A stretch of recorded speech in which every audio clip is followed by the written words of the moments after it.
اعوذ باللہ من الشیطان اللعین الرجیم بسم اللہ الرحمن الرحیم اللہم صلی علی محمد وآل محمد۔ ناظرین، آج میں آپ کو ایک ایسا واقعہ سنانے جا رہا ہوں کہ جس کو سن کر ہمیں بہت کچھ سیکھنے کو ملے گا۔ یہ واقعہ ہے حضرت حابیل اور قابیل کا۔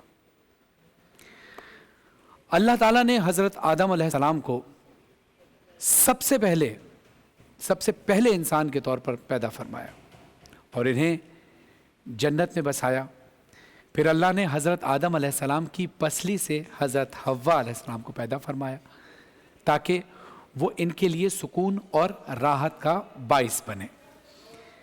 جب حضرت آدم علیہ السلام اور حضرت حوا علیہ السلام دنیا میں تشریف لائے تو اللہ تعالیٰ نے ان کے ذریعے نسل انسانی کو پیدا کیا۔ منقول ہے کہ حضرت حوا اور حضرت آدم کے یہاں قابیل اور حابیل کی پیدائش ہوئی اور ان کے ساتھ ایک لڑکی بھی پیدا ہوئی۔ ایک کا نام اقلیمہ تھا جو کہ بہت خوبصورت تھی، اور دوسری لڑکی لیوزا جو خوبصورتی میں تھوڑی کم تھی۔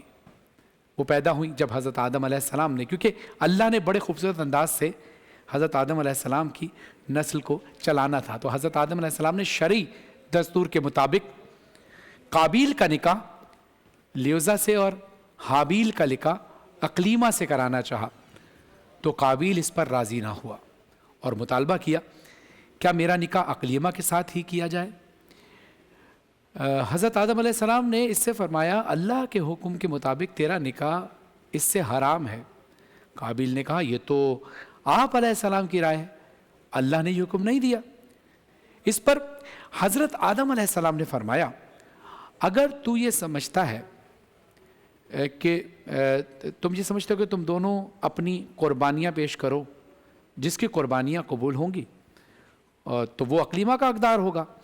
اس زمانے میں قربانیاں قبول ہونے کی علامت یہ ہوتی تھی کہ آسمان سے آگ اتر کے اسے کھا جاتی تھی۔ دونوں یعنی حابیل اور قابیل قربانیاں پیش کرنے کے لیے تیار ہو گئے۔ قابیل کھیتی باڑی کا کام کرتا تھا اور حابیل بکریاں چراتے تھے۔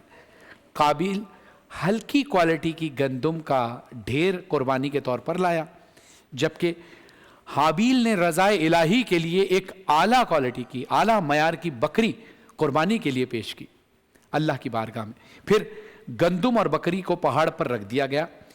اس کے بعد حضرت آدم علیہ السلام نے دعا فرمائی تو آسمان سے آگ نازل ہوئی اور اس نے حابیل کی قربانی کو لے لیا اور قابیل کی قربانی یعنی قابیل کی جو گندم تھی اس کو چھوڑ دیا، یعنی قابیل کی قربانی قبول نہیں ہوئی۔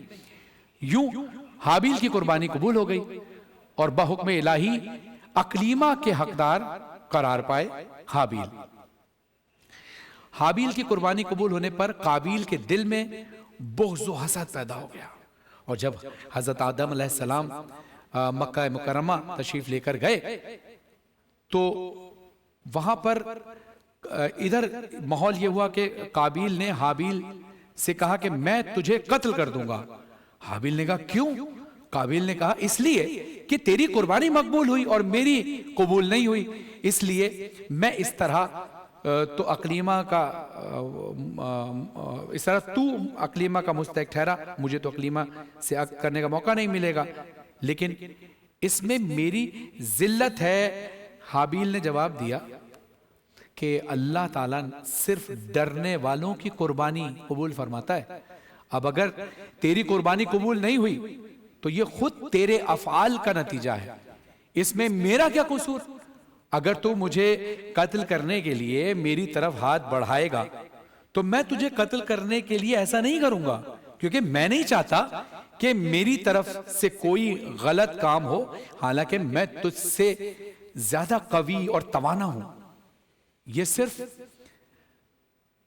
اس لیے کہ میں اللہ عز و جل سے ڈرتا ہوں اور یہ چاہتا ہوں کہ میں گناہگار نہ بنوں، بلکہ میں قتل کرنے کا گناہ اور تیرا سابقہ گناہ یعنی والد کی نافرمانی، حسد اور خدائی فیصلے کو نہ ماننے کا سارا گناہ تیرے اوپر ہی پڑے۔ لیکن حابیل اپنے بھائی کو قتل کرنے کے ارادے پر ڈٹا رہا۔ قابیل نے حابیل کو مارنے کا ارادہ کر لیا، ارادہ تو کر لیا، لیکن اس کو قتل کرنے کا کوئی طریقہ نہیں سمجھ میں آ رہا تھا کہ کیسے قتل کرے۔ پھر ہوا کچھ یوں کہ شیطان جو ہے وہ قابل کے سامنے آیا ایک جانور کی شکل میں، اور ساتھ ایک اور جانور لایا۔ اس نے قابل کو سکھایا اور اپنے ساتھ لائے ہوئے دوسرے جانور کا سر ایک پتھر پہ رکھا اور دوسرے پتھر سے اس کا سر کچل دیا، جس سے وہ جانور اسی وقت مر گیا۔ اور اس طرح شیطان سے قابل نے یہ سیکھا کہ قتل کس طرح کیا جاتا ہے۔ اب قابل موقع کی تلاش میں تھا کہ وہ بالکل اسی طرح اپنے بھائی کا قتل کر دے۔ اسے یہ موقع ایک دن مل گیا، اور وہ اس طرح ایک دن حابیل ایک جانور چراتے تھے۔ حابیل وہ جانوروں کی دیکھ بھال کر رہے تھے، کرتے کرتے تھک گئے، اور تھک کر پھر نیند آ گئی، وہ سو گئے ایک درخت کے نیچے، آرام کرنے لگے۔ جب قابیل کو یقین ہو گیا کہ اس کا بھائی سو چکا ہے، تو وہ چپکے سے اپنے بھائی کے قریب گیا اور اس نے ایک بڑا سا پتھر اٹھایا اور انتہائی بے دردی سے حابیل کے سر کو کچل دیا، اور یوں قابیل تاریخ انسانی کا سب سے پہلا قاتل بن گیا۔ اب حابیل کو قتل کرنے کے بعد قابیل حیران و پریشان ہوا کہ اب اس کی لاش کا کیا کیا جائے، کیونکہ اس وقت تک کوئی انسان مرا ہی نہیں تھا۔ چنانچہ اس لیے وہ اپنے بھائی کی لاش کو 40 دن یا 40 سال یعنی کافی عرصے تک اس کو لیے پھرتا رہا کہ اب کیا کروں، یہاں تک کہ جب وہ تھک گیا، پھر جب اسے لاش چھپانے کا کوئی طریقہ سمجھ نہ آیا، تو اللہ عز و جل نے انسانوں کی تدفین کا طریقہ سکھانے کے لیے ایک کوے کو بھیجا۔ ہوا یوں کہ 2 کوے آپس میں لڑنے لگے، ان میں سے ایک کوے نے دوسرے کوے کو مار ڈالا۔ پھر جو زندہ کوا تھا اس نے اپنی چونچ اور پنجوں سے زمین کو کریت کر گڑھا کھودا، اس میں اس مرے ہوئے کوے کو ڈال دیا اور مٹی سے دبا دیا۔ کوے کا واقعہ دیکھ کر قابل کو شرم آئی کہ مجھے جتنی عقل اس کوے میں ہے، اتنی عقل مجھ میں، اتنی سمجھ مجھ میں نہیں تھی کہ میں اپنے بھائی کی لاش چھپا دیتا۔ بہرحال پھر قابل نے یہی کام کیا، زمین کو کھودا اور حابیل کی لاش کو دفن کر دیا۔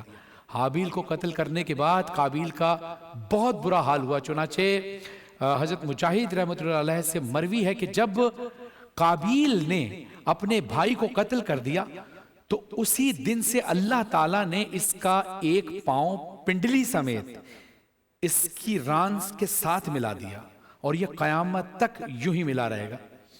اس کا چہرہ سورج کی طرف کر دیا، جس طرف سورج ہوگا اس کا چہرہ اسی طرف گھما دیا، تاکہ اس کا چہرہ سورج سے جھلستا رہے۔ یہاں آج کا واقعہ ختم ہوتا ہے، اس سبق کے ساتھ کہ آج بھی دنیا میں ہر ظلم اور ناانصافی کی جڑ حسد اور خود غرضی ہے، جس کا آغاز قابل نے کیا۔ اللہ